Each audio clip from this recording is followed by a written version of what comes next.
이번에는 강제추행에 대한 고소장 작성 방법을 알아볼 텐데요. 영상을 모두 시청하시면 사례를 통하여 어떠한 경우에 강제추행죄가 성립하는지와 법원에서 강제추행을 판단하는 기준은 무엇이며 고소장에서 필수적인 기재사항은 무엇인지 범죄 사실을 구체적으로 설명하는 방법과 사례에 맞추어 필요한 증거 자료는 무엇인지 확인하여 고소장을 작성할 수 있습니다. 그리고 샘플과 함께 영상을 시청하시면 내용들을 더욱 쉽게 이해할 수 있습니다. 직장 내에서 상사 혹은 동료 직원에게 괴롭힘을 당하거나 성희롱 혹은 성추행을 당했지만 해결은 고사하고 오히려 불이익만 당하고 또 사과조차 받지 못해서 억울한 사례들을 많이 찾아볼 수 있습니다. 억울한 피해자들은 형사고소를 생각하지만 어떻게 해야 할지 몰라서 고통만 더 심해질 수 있는데요. 그래서 오늘은 강제추행을 당했을 때 고소장을 작성하는 방법을 알아보겠습니다.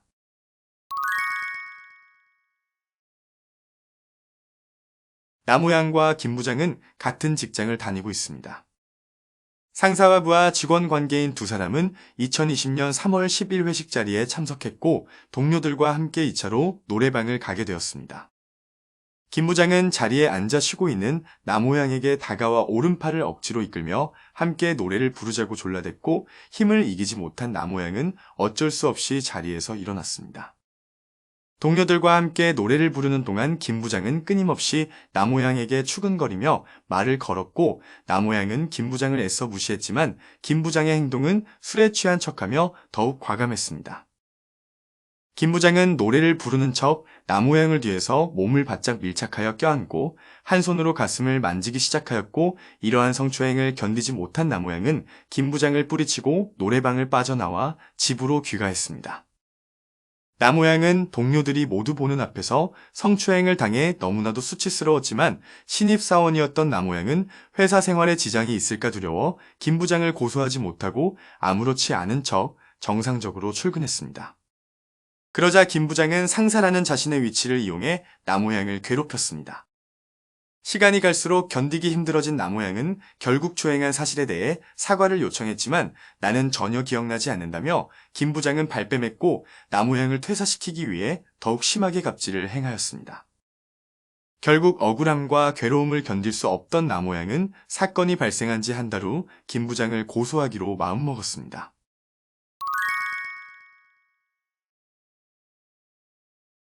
이번 사례에서 김 부장 같은 성추행 가해자는 형법상 강제추행에 해당하고 처벌을 받습니다. 강제추행이 성립하기 위해서는 가해자가 피해자를 폭행 또는 협박으로 추행을 해야 하는데요. 여러분은 강제추행에서 말하는 폭행, 협박, 추행이 구체적으로 무엇인지 알고 계신가요? 우선 강제추행에서 말하는 추행이 무엇인지 설명하는 판례 한 가지를 살펴보겠습니다. 우리 대법원은 강제추행에서 말하는 추행에 대하여 성적 수치심이나 혐오감을 일으키게 하는 행위이며 피해자의 성적 자유를 침해하는 것을 의미한다고 판결했습니다. 즉, 추행이란 성적 수치심이나 혐오감을 일으킬 수 있는 모든 행위를 말합니다. 다음으로 강제추행에서 폭행 또는 협박에 대한 판례를 보겠습니다. 우리 대법원은 강제추행에서 말하는 폭행이 피해자의 의사를 억압할 정도로는 필요는 없고 갑자기 추행하는 기습추행 역시 폭행행위이자 동시에 추행행위로 볼 수 있다고 판결했습니다. 즉 상대방의 유형력 행사로 인해 나에게 성적 수치심을 일으켰다면 형법상 강제추행이 성립하게 됩니다. 그러므로 남우양을 기습추행한 김 부장의 행위 역시 강제추행죄에 해당합니다.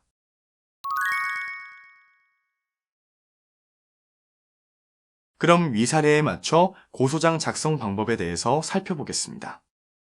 우선 고소장이란 범죄 피해자 또는 고소할 권한이 있는 사람이 범죄 사실을 수사기관에 고소하기 위해 제출하는 서류입니다. 쉽게 말해 범죄의 가해자를 처벌해달라고 요청하는 서면인데요. 그렇기 때문에 고소장을 작성할 때는 가해자의 범죄 사실을 구체적으로 기재해야 합니다. 먼저 고소장을 작성하기 위해서는 아래와 같은 순서로 목차를 설정합니다. 고소인이란 고소를 하는 사람으로 고소인의 신분을 확인할 수 있는 사항을 기재합니다. 피고소인이란 고소를 당하는 사람 보통 범죄 가해자를 말하며 피고소인을 특정할 수 있는 사항을 기재합니다. 이번 사례에서 피고소인은 고소인의 직장 상사이므로 피고소인의 이름과 연락처는 알 수 있었는데요. 피고소인의 인적사항을 전부 알지 못하는 경우라면 우선 알지 못하는 사항은 불상으로 기재하고 연락처 같은 특정한 사항으로 피고소인을 특정할 수 있습니다. 그러나 특정한 정보조차 전혀 알지 못한다면 수사기관에 진술하는 과정에서 피고소인을 특정할 수 있는 방법을 찾아야 합니다. 고소 취지와 관계 법령은 피고소인을 어떠한 법령에 의하여 고소하는지 그리고 이로써 피고소인의 처벌을 구한다는 취지를 기재하는 항목입니다. 그러므로 이번 사례는 형법 제298조 강제추행죄의 법령을 기재하였습니다. 범죄 사실은 본격적으로 사건 발생 경위에 대해서 기재하는 항목입니다. 그리고 피고소인의 범죄 행위를 설명하는 부분이므로 고소장에서 가장 중요한데요. 그래서 범죄 사실을 구체적으로 기재하기 위해서는 소목차를 만들어 정리하는 것이 좋습니다. 다음은 범죄 사실에서 반드시 들어가야 하는 내용의 소목차인데요. 작성한 소목차에 따라 범죄 사실을 어떻게 작성하는지 확인해 보겠습니다. 첫 번째로 고소인과 피고소인의 관계는 사건의 배경을 파악하기 위해 필요한 항목으로 고소인과 피고소인이 서로 어떤 관계인지 기재합니다. 이번 사례에서 고소인과 피고소인은 같은 회사에 재직 중이므로 각각 모 회사에 재직 중인 사원과 부장으로 근무하고 있으며 개인적인 친분 관계가 전혀 없는 직장 상사와 부하 직원 관계임을 기재하였습니다. 그리고 이러한 사실관계를 입증하기 위하여 고소인의 재직 증명서를 증거 자료로 함께 기재하였습니다. 이 사건의 경위는 어떻게 사건이 발생하게 되었는지, 피고소인이 어떤 범죄 행위를 저질렀는지에 대하여 사건 경위를 구체적으로 작성하는 항목입니다.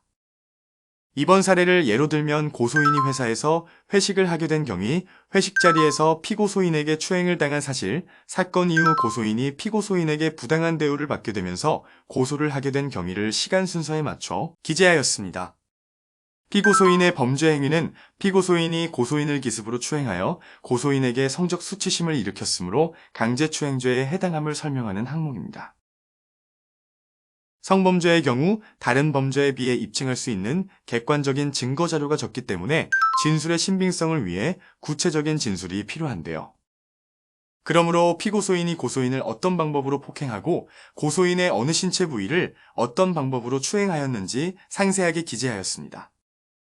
고소인의 피해 상황은 피고소인의 범죄 행위로 인해 고소인에게 발생한 피해 상황을 기재하는 항목입니다. 성범죄 피해자들은 대부분 심각한 정신적 피해를 입게 되는데요. 이와 같은 피해로 정신과 진료를 받았다면 진단서 또는 진료 기록을 증거 자료로 함께 제출합니다. 그리고 이번 사례처럼 고소인이 사건 이후 회사에서 각종 업무로부터 배제되는 억울한 사정은 탄원서에 상세하게 기재하여 피고소인의 엄벌을 구할 수 있습니다.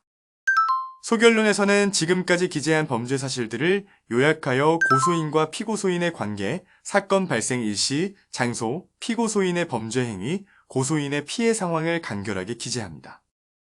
그리고 마지막 결론에서는 피고소인을 엄벌에 처해달라는 취지를 기재합니다. 증거자료는 피고소인의 범죄 사실을 입증하기 위하여 반드시 필요한 자료입니다.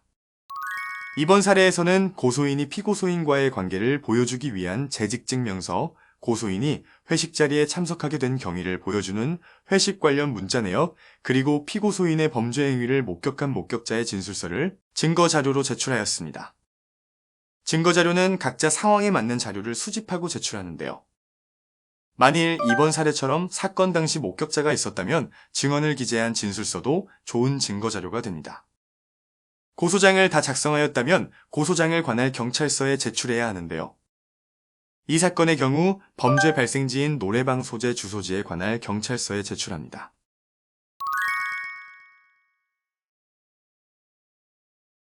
지금까지 강제추행죄에 대한 고소장 작성 방법을 정리해 보았는데요. 강제추행죄 고소장을 작성할 때는 피고소인이 고소인을 폭행, 협박하여 추행한 사실을 상세하게 기재하는 것이 핵심입니다. 그럼 여러분들도 용기를 내어 한번 작성해 보세요.